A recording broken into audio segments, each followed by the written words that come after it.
Hello and welcome to Wissport's Amazons podcast, on which we celebrate women adventurers around the world.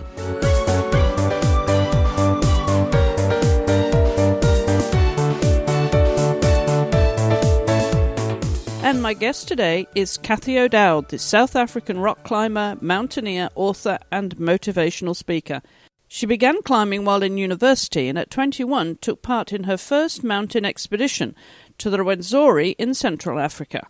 The first woman to reach the summit of Mount Everest from both north and south sides, Cathy was a member of the first South African Everest expedition, which reached the summit in 1996, following the route used by Edmund Hillary. In 2000, she became the fourth woman to climb Lhotse, the world's fourth highest mountain. Cathy has climbed mountains across southern and central Africa and South America. She's married to the first South African Everest expedition leader, Ian Woodall. Hi, Cathy. Welcome to the programme. I'm delighted to be joining you. Well, tell us where you are right now, Cathy. I'm sitting in a hotel on the banks of Lake Geneva, but at the other end, at a beautiful Swiss town called Montreux, which has got these wonderful Victorian hotels that sit along the banks of the lake, and then you look across onto the Alps. And, I mean, it's glorious in the very best Swiss mountain fashion. It certainly is, isn't it? And the chocolates to go with it. Of course, Montreux is known for its musical festival, isn't it? Jazz festival. Yeah. Yes, it is. I think that's a summer affair, and it's beautiful in summer. But this is winter. The mountains are all coated in snow. I'm here to give a talk for a corporate client, and I've got to cross the pass back to Chamonix in France tomorrow in the middle of a snowstorm. But hopefully the snowstorm means half a metre of powder, which I can then ski on the weekend. Well, I knew that, you're not going to just sit there in your hotel and look at those mountains, being the adventurer you are. But you mentioned that you're there in Geneva to give a motivational presentation. I'm curious as to which way round you place your life in order now, because there was a time you would put yourself, I'm sure, first as an adventurer. The roles seem to have been switched somewhat, but I'm sure you have goals on those mountains still. How do you spend most of your time these days? Probably half-half. So about half the time is around my speaking business.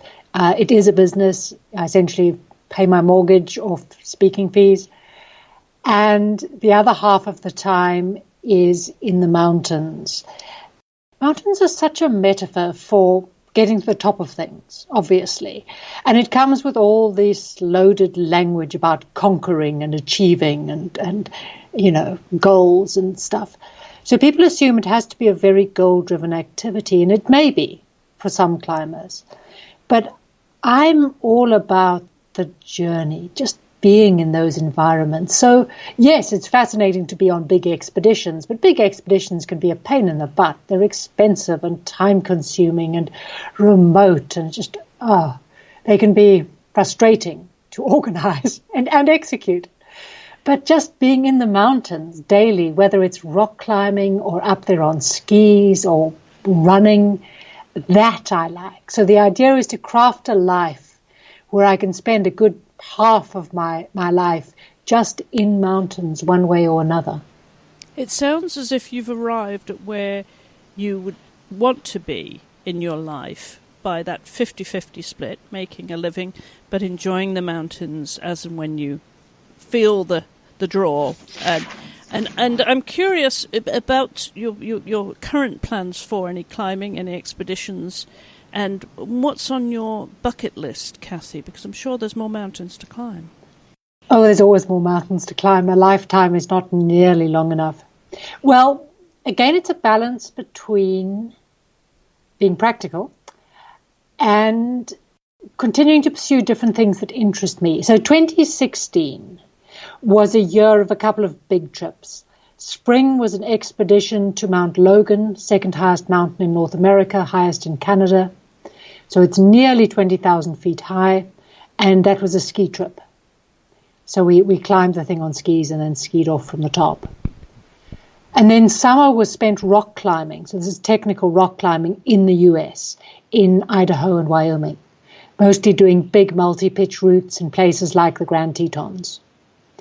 Wonderful year. I love 2016, but it was expensive. I spent more than I made, and I can't keep doing that on an indefinite basis. So 2017 is going to be a year that's closer to home. I live in Europe. I am South African, but I actually live in the Pyrenees Mountains in a postage stamp-sized country called Andorra, between Spain and France, right in the mountains. And there's so much to do in Europe. At the moment, I've relocated to a friend's flat in Chamonix. Chamonix is the mountain town of Europe. It's right at the foot of Mont Blanc, highest mountain in Western Europe, and it is just awash with climbers, adventurers, travelers, skiers passing through. It's iconic in Europe. And I'm going to be spending the winter in Chamonix. So the thing is, they don't have to be big to be interesting and exciting. 2017 is going to be about Europe, about the enormous number of adventures that can be had in my sort of continental-sized backyard. What would you say the next really on your to-do list of what you really want to do before you hang up your boots, Cathy? Oh, no, there's no hanging up of boots. There's just, maybe being a little bit slower in the boots. Okay. But yes, fair enough. The next a big objective, something I've always wanted to do, is a mountain that's never been climbed before. And what really interests me is not, so much the concept of conquering a virgin summit or some such thing. It's the process. Because people don't realize that there are thousands of mountains in the world that have never been climbed. But none of them are terribly easily accessible. There's a reason why they aren't climbed. They tend to be in Western China or in the various Stan countries, Tajikistan, Kazakhstan, Kyrgyzstan, or on the border between India and China, which of course is a highly militarized border. So there's the challenge of finding the right area, then finding within that area, finding the mountain. And modern technology has changed that game completely. It's amazing what you can do with Google Earth and some maps in terms of looking virtually at mountains. And then you've got to get permission to get into that area. And then having done all of this theoretical planning, it's finally boots on the ground, walk up the valley and see whether the mountain that exists bears any resemblance to what you thought you were getting when you were doing your planning. But then presented with a mountain, this isn't, Everest 2017, where you're just going to clip into a fixed line at base camp and join a queue. Every step of the mountain has already been covered with, live video. This is looking at a mountain and going where do we start? Literally, which side do we start on? All of that I find fascinating. So that's my next big bucket list, is an unclimbed mountain. Well, that leads me very nicely to your point about the planning there, Cathy, because, what you did with Everest, climbing it each and every way in some shape or form, and those other big mountains would have involved a tremendous amount of planning. Now, things I'm sure have evolved. They're somewhat easier, as you say, not least of all because we have the internet and Google Earth. But in terms of setting off, say, on a mountain that has never been climbed before, how long a preparation would that involve, and what kind of team would you need to achieve that? It's difficult to put a length of time on the preparation because actually the way these projects work is somebody, it may be myself, I may be invited to join somebody else, but somebody has been sitting on an idea. And they've been doing a little bit of inquiring here and there and looking at some photographs and talking to people and maybe seeing if they could get a permit. But it's sort of unrealized potential. And then something will happen that makes that project suddenly feel like it can be realized. You'll come across a sponsor who's interested in supporting that kind of project. You'll meet another climber who just shares a passion and you go right, let's make it happen. So it's very seldom day one of planning starts now and a year from now we're ready to go. It will be percolating in the back of your mind until its moment comes. And when its moment comes, the project may end up being put together really quite quickly. Probably the hardest expedition I've been on was being a member of the team that did the first ascent of Nanga Parbat via the Mazeno Ridge.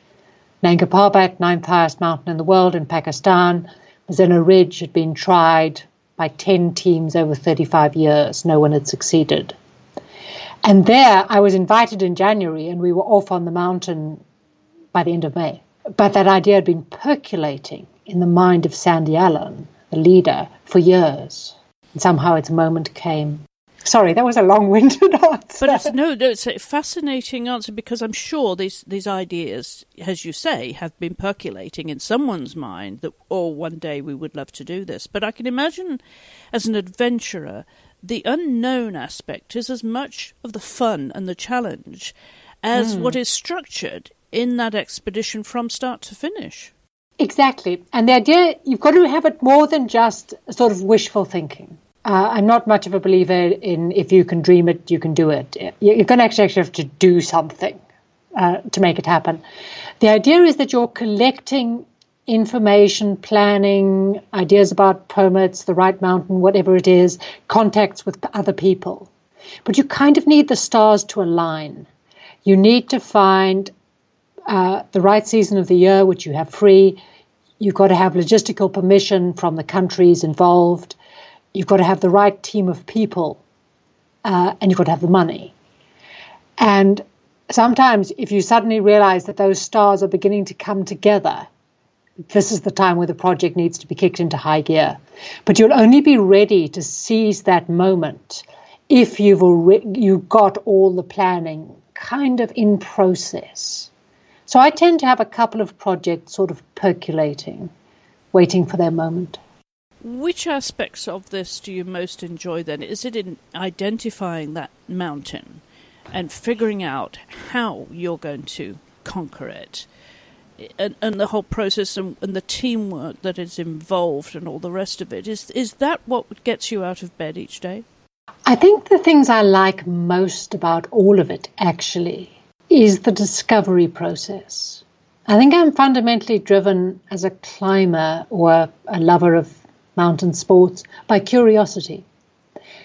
What would it be like to do that? And am I capable of doing that? And an unclimbed mountain sort of ups the level of curiosity enormously, because there's so little you know compared to going onto a well-trodden route on a well-known mountain. So the unclimbed mountain has the curiosity factor at a very high level.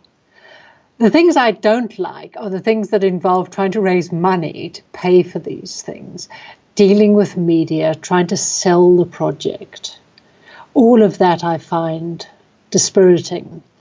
And where I can, I actually try and do expeditions that I can effectively pay for myself, or where we can get grants.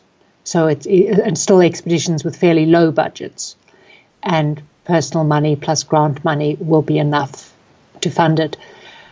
People assume that the likes of the big corporate sponsorship, Everest, rah-rah, razzmatazz expeditions with big media coverage are somehow the best thing, the pinnacle thing. They're not. They're mostly just exhausting. And they end up feeling like this drudgery of a business plan rather than the joy of a mountain journey. That seems to be a lot more sort of commercial, if you will, the sort of thing that tourists can readily do these days. I mean, if I wanted to go and climb Everest, there's a way of doing it without being an experienced adventurer and climber as you are.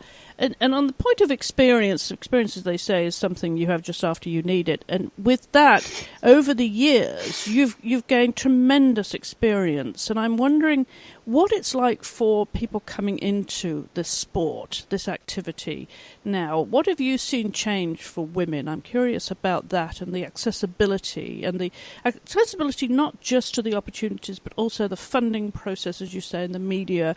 They have to educate them in so many different ways, as well as gaining the experience ready to achieve the next climb. Oh, a great deal has changed in ways that are really interesting. And although probably overall it's easier, there are some new obstacles that, seem to me to be tough. I think when I first started, mean, I first rock climbed at 14. I got sent off on a summer camp to the Drakensberg Mountains in South Africa. And I loved it. I thought it was really interesting. But there was absolutely no way for me as a teenage girl in Johannesburg to pursue climbing. There were no commercial courses. There were no indoor climbing gyms. It wasn't a thing in any sense. I had to wait till I got to university at 18. And there was a rock climbing club at the university, and I was able to join that to get anywhere. I mean, I went to an all-girls school, a very good school, and sport mattered. But, oh, God, there were such conventional girls' sports, and I hated all of them. Hockey and netball and tennis, and I was terrible. I just can't coordinate with balls very well. And then lots of swimming, and I don't swim very well. And so I think nowadays there's a much wider range of sport open to girls, and it's the individual sports that I love. It's climbing and skiing and things like that, and that all feels to me more accessible. There are a lot more role models, so it's much easier to visualize yourself doing one of these sports. I mean, when I started rock climbing, then mountaineering, I mean, there were a handful of women in South Africa doing it. And we were so isolated in South Africa. This is, the tail end of apartheid South Africa under sanctions. So it was picking up a book. I don't know, I was about 20. And it's a book called Annapurna, A Woman's Place. It's the story of the first all-woman expedition to the Himalaya, American expedition led by Arlene Bloom. Well worth reading. Great book. And that was the first time that I actually thought, wow, Himalaya. I could possibly try and get to the Himalaya. And that was a big thing to have that thought, whereas now there's so much information available to women.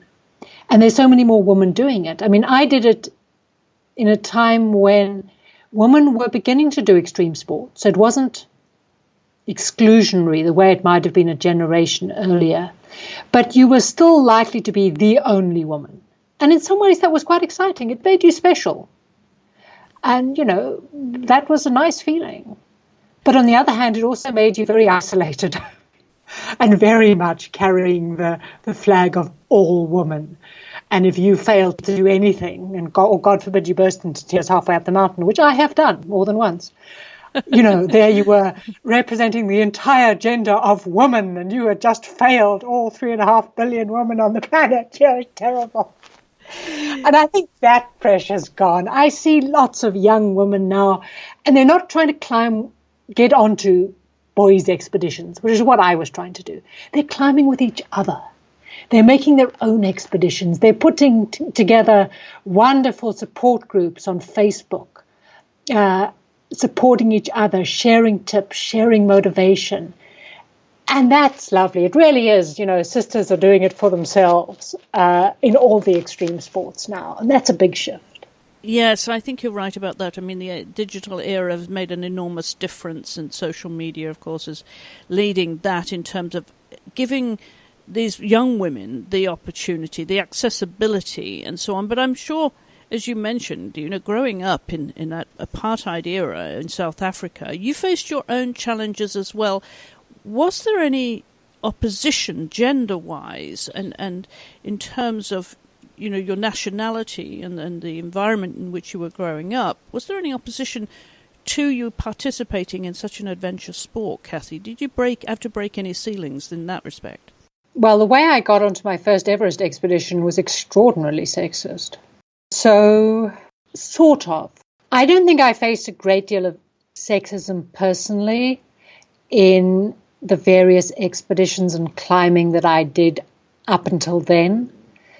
I was incredibly lucky to have parents who didn't have any strange ideas about what girls can and cannot do, despite the fact I was the only daughter, by far the youngest child, and my eldest brother had been killed in a car crash, so they knew what it felt like to lose a child. My parents were incredibly supportive. There'd be a sort of slightly stunned silence when I came back with some scheme, and then it was like, okay, how can we help? But that first Everest expedition, so I'd been climbing things and I had this ambition for the Himalaya and I did not know how to make it happen.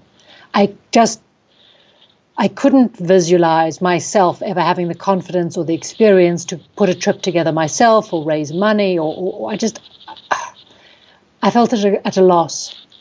And then they put together the first South African Everest expedition. Male team leader invited some of the top names in South Africa, but South Africa, I mean, was a puddle in terms of mountaineering experience. So we're not talking about world-class climbers here, but big names in the local market. And all male.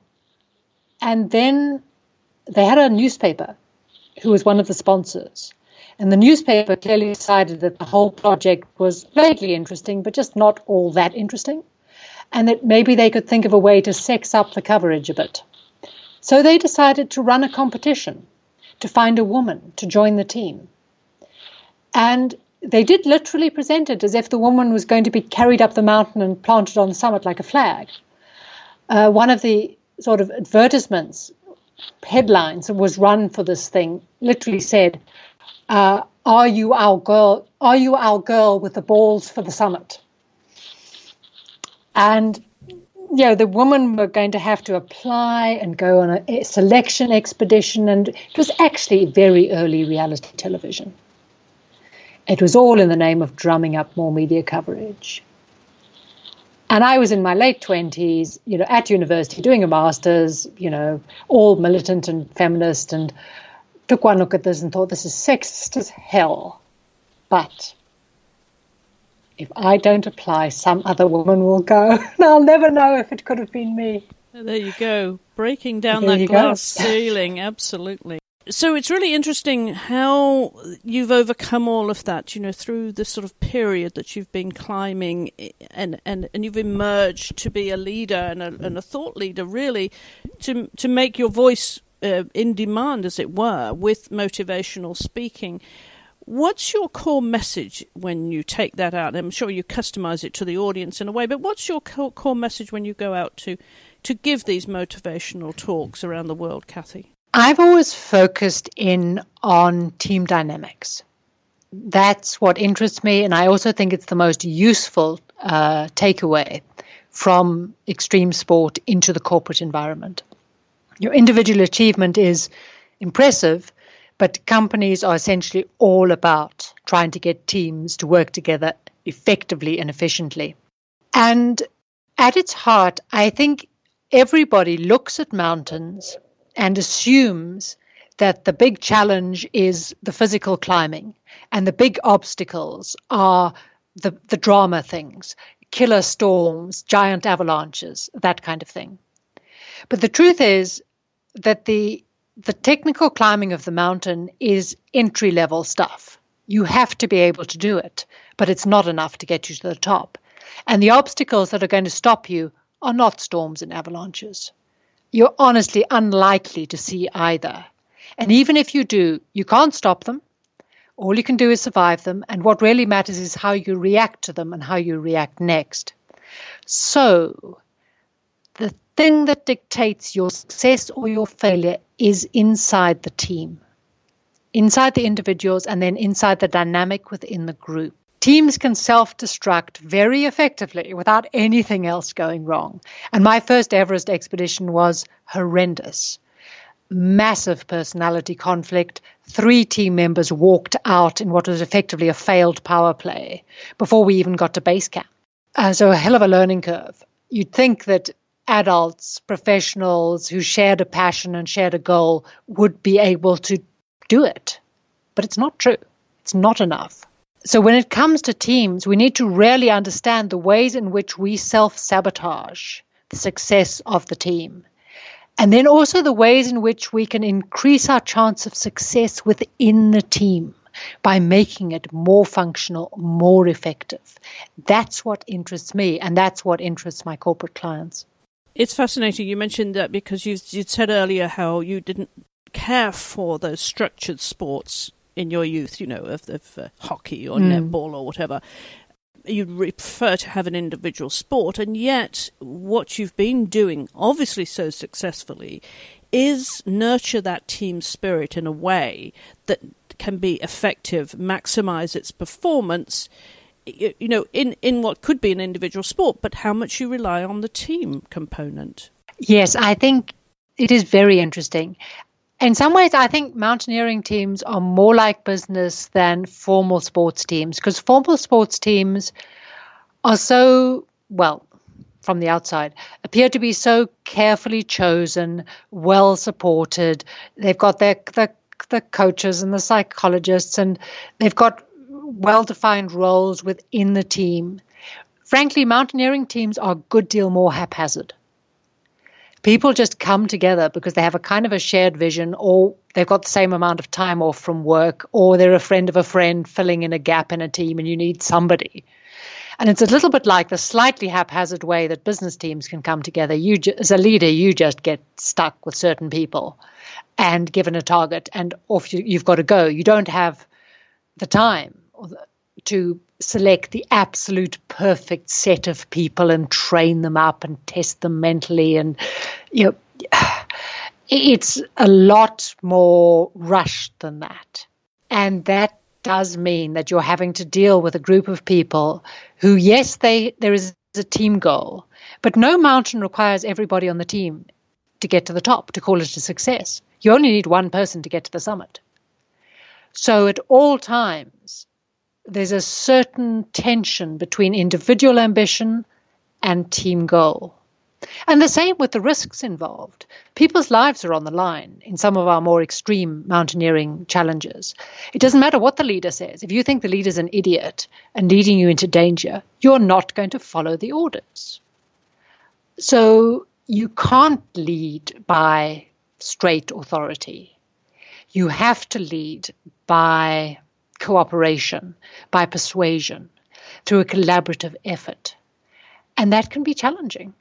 And there is no place for egos, clearly, and you find that out. We hear of other team sports such as sailing and the girls that are from Team SCA, those all-women crews. How you figure it out, the order of things, but there's no place for egos. You are very much a part of a team. I'm curious then with what experience you have in the sport and what you've drawn out now to help you with your, if you like, secondary, well, on a par career of motivational speaking.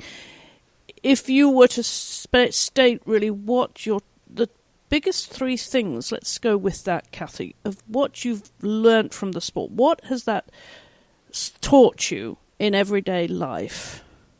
Let me take a stab at the biggest three things. One of them has been that, in my opinion, it's a journey that's not about any one summit. One summit leads to the next, one opportunity opens up others. And a lot of these mountains have been failures in the sense that I haven't got to the top for one reason or another. But that's okay.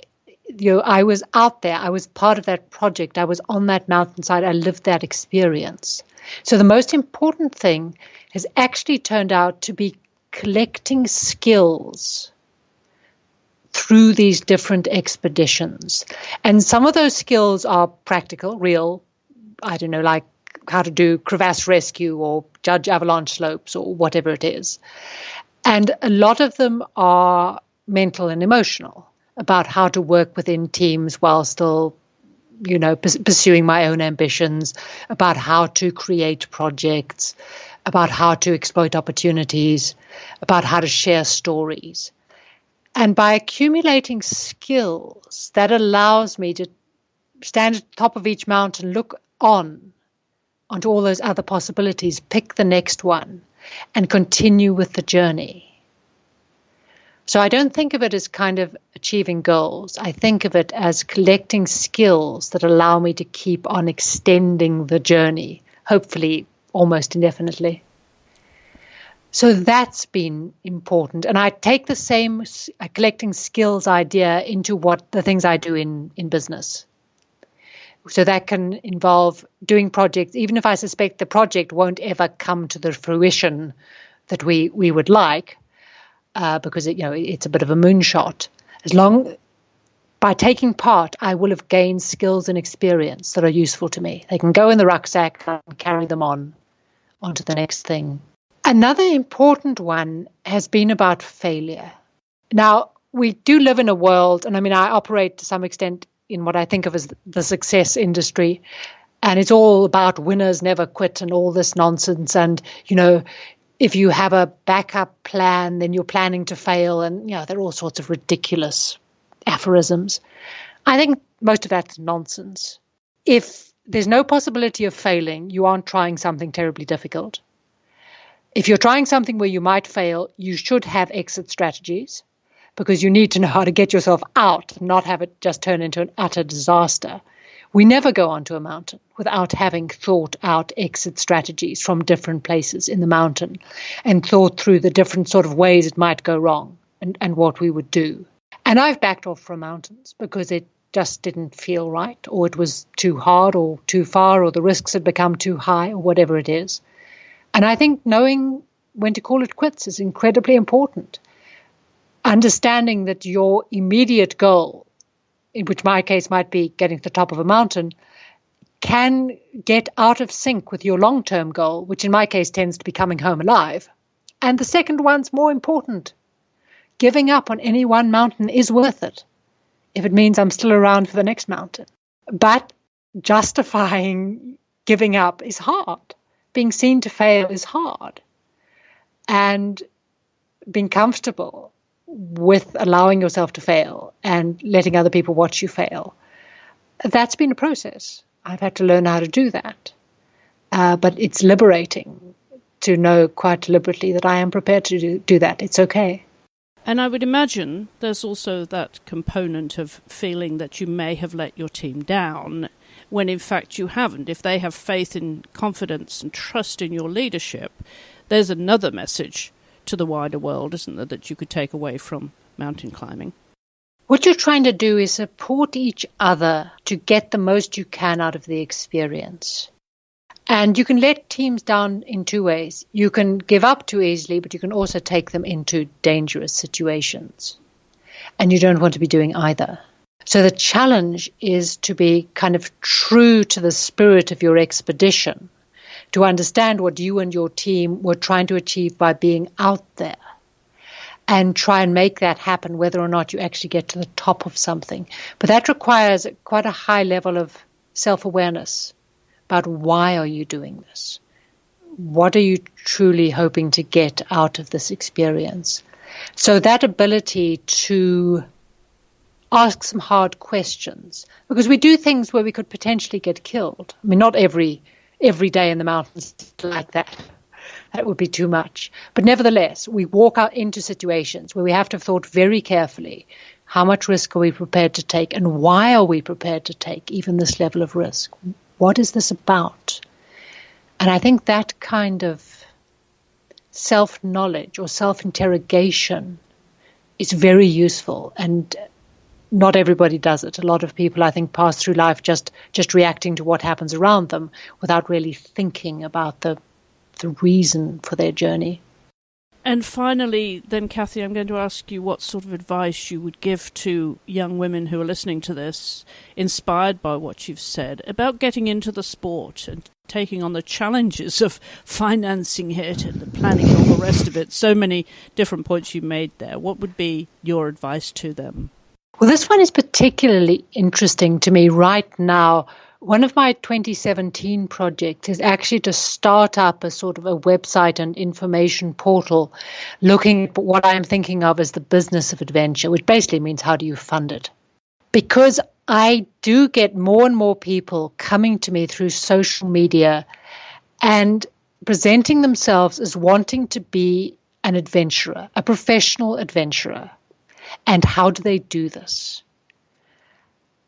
And if I ask, well, yes, but what exactly is it that you want to do? What is your sport? What is your challenge? What's your driving vision that you want to adventure into? And they don't have an answer for that. What they want is just what looks like the lifestyle. And I think that's the wrong way around. You can't get sponsors, give speeches, write books, without having a story, an achievement, a journey already. It's the journey that takes you to those later opportunities to then fund and refund an adventure life. And that very first journey has to be you. It has to be something that really grabs you deep in the pit of your stomach and that you put together on a shoestring with money you've saved up off a second job. And, you do it with 3 followers on Instagram and a mobile phone that takes some sort of slightly out of focus photos. And it doesn't matter because it's the journey that you're doing. Then you can start to think about ways of leveraging that journey and trying to capture a wider audience and trying to think of it from the point of view of a business. But I think the passion has to come first. The urge to do something, that has to be innate to you. And then you can start to think about how to exploit it. I don't think you can do it the other way around. Great advice, Cathy, and I think vital for young women listening to this program, that there is a way to start, but there's the best way to start. I'm sure there are many options, but this is the best way to start. Cathy, we could continue this conversation endlessly, but I'm going to draw a line under it for now, and hopefully we can revisit you at any time, because you have obviously a font of wisdom there and advice for young women, that not just in your sport but across sports too. So I want to thank you very much indeed for taking the time to come on the programme, and hopefully we can circle back another time and catch up with you on your travels. Thank you. I'd love to. You asked some really thought-provoking questions. I've enjoyed this. Thank you so much, Cathy. Take care and be careful on the next mountain. I will. I will be careful but full of joy at the same time. I'm sure you will. Thank you so much, Cathy. And you can hear more adventures of women Amazons around the world on this podcast. Just go to wispsports.com, or you can download this from the iTunes podcast store. Just look for Wisp Sports Radio. There are more conversations from around the world of women's sports on our website at wispsports.com, and you can also join in the conversation via our social media channels. Just look for Wisp Sports. And if you'd like to drop us a line, we always love to hear from you. The address is info@wispsports.com if you have any comments, questions or suggestions. Until the next time, I'm Chris Stafford. Thank you for listening. Goodbye for now.